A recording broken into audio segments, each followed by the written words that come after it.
Starting yesterday, teachers and staff of New York City public schools need to be vaccinated to continue working. Over 97% have been vaccinated, but there are some who are refusing to comply with the mandate. NTD's Jason Perry attended a rally for teachers. New York City public schools just started enforcing the vaccine mandates for teachers and staff. We are here in New York City, right outside of the Department of Education, where Teachers for Choice is holding a rally and a march against the new vaccine mandates. Mawuli Oliveri has been working for the New York City Department of Education for 23 years, and he has been teaching at the same school for the last 18 years. His students call him Mr. O. He is now on unpaid leave.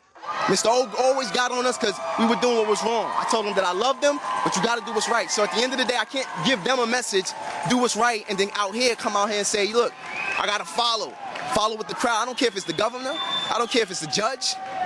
If they're telling me to do something wrong, they're wrong. And that's it. That's just what it is. We got to stand up for integrity.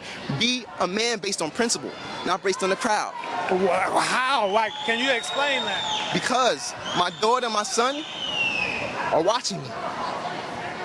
That's what it is. My children are watching me. They will never go, I will never go to the grave, and they will never say that my daddy didn't fight. They will never say my daddy did not fight.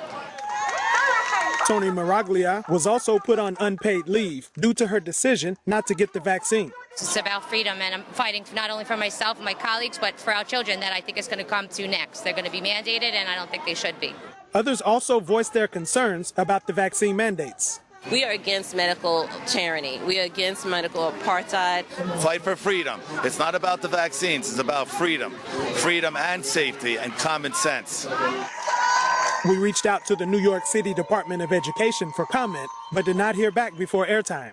According to their website, Teachers for Choice founder Michael Cain has filed a lawsuit against the Mayor Bill de Blasio in an effort to end the vaccine mandates. Jason Perry, NCD News, New York. The vaccine mandate is fully in effect in New York City. Now criticism is becoming louder, especially from the black community. NTD's Arian Pastar has the story from New York's City Hall. You might know Angela Stanton King, a relative of Martin Luther King, or former NBA player Kwame Brown. He was the #1 overall draft pick in 2001. And those are just two of the speakers who took issue with mass vaccination campaigns. Our mission here today is to educate the black community on the rights to their own bodies and to also eradicate medical apartheid. Less than 30% of black Americans in New York City between the ages of 18 and 44 have gotten the shot. When the vaccine rollout first started, Mayor Bill de Blasio acknowledged that black people might not trust the vaccine due to past experiences. There's a reason why people have this distrust. That said, we are here today fighting this pandemic with leaders from communities of color playing key roles. But to have black leaders advocating for the vaccine may not be enough. Because if you see a black face, that means that you have to jump and do it. It means that we black people don't have a mind of our own and we're not individuals, but we're just like a whole group.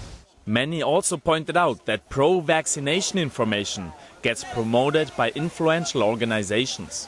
They use our celebrities to kind of coach everybody up to get them to listen. I've been a part of it. When you make that type of money, you don't want to say anything that's going to mess up that cash flow. So you just stay quiet. And now is not the time for anybody to stay quiet.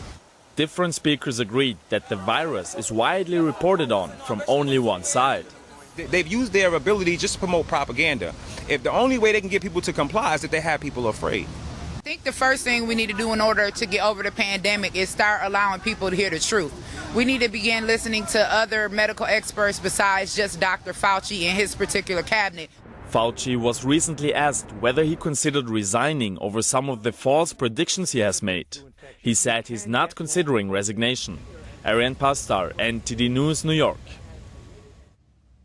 The top job at the National Institutes of Health will soon be up for grabs. Longtime NIH Director Francis Collins is stepping down. Collins announced his resignation today.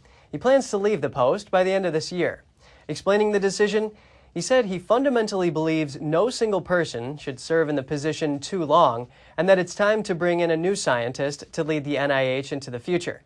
The 71-year-old physician and geneticist headed the agency for over a decade. He now plans to return to his lab at the National Human Genome Research Institute. According to a Washington Post report citing an NIH official, an interim director hasn't been selected. President Biden will later nominate his successor to be confirmed by the Senate.